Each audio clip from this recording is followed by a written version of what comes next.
So, I mean, for a long time, because of really learning about guitar in college and learning about jazz and having instructors that were, like yourself, that were challenging me to expand my creativity and think about more things and do more on the instrument.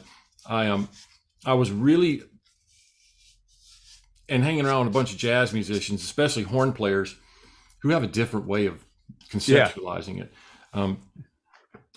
I just kind of felt like the idea is to know about the music and know about the chords and the sound that the chords make, and to craft and create on the spot a completely brand new virgin piece of music that's never been conceived of before at all times.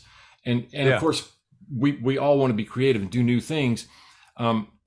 But I did that so much that when it's time to play, so often I didn't have a direction a lot of times. And I didn't feel like I had a voice and a direction and a way to even conceive of how to phrase anything until I started realizing I just need to learn some licks, because I didn't have any licks, maybe 2 or 3. And I didn't, that I tried to not ever rely on, and so when I started coming up with musical phrases that I would use often, I would springboard off of those, and so and now I'm actually spending a lot of time learning licks, trying not to incorporate them all the time, but where I use them is anytime I want to do anything that flows. And a lot of music, I mean flows in a, sort of fast 8th note or 16th note kind of way.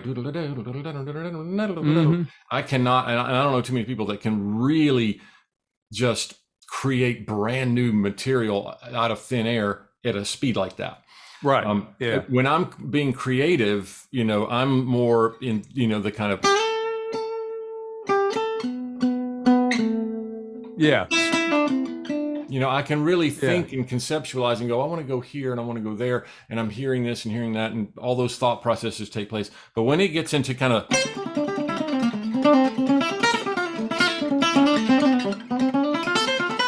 It's triage, you're going so fast that you're just like, what am I going to do? And you're stringing together not letters but words, Yeah. And so it's a little bit like that. But I kind of got to a point where I gave up on the idea of being that creative at a fast speed. And for me, that's a big deal, because that's just my personality. That's just my physiology. Mm-hmm. You remember Jay Shiflett? I don't know if you ever met Jay Shiflett. Yeah, I think I do remember. The guy was just as spastic as he could be. Probably still is. And I just picked up on all his habits, and I've always been like that too. Just kind of always fidgeting, always drumming and hitting. I just have to move quickly and fast twitch muscles. And that's my personality. So when people say play with soul, a lot of times what they mean is, yeah, man, lay back and just play with soul, because soul is when you're like laid back and not really, just saying a lot with one note. But what if that's not my soul? What if my soul is like fidgety and Al Di Meola, constant flurry of notes all the time? What if that expresses who I am more than a single note? I mean, so for me, it's about that. So I had to learn to get into some musical phrases, and the more I concentrate and really get my head into the game, the more I can play things even at a fast speed that I may not have played before, and go out on a limb, and too many licks will keep you from going out on a limb, so you have to do that. But I've been listening. The thing for me for the past year has been listening to Gypsy guitar players. Because of the way they phrase. I listened to it and I said, the way those guys phrase is, you'd swear they sat down and worked that out before they played it. It's just, and there are a lot of licks that they play, but they go out on limbs all the time, and they don't care if they fall. They just get back up and just keep going. It's no big deal.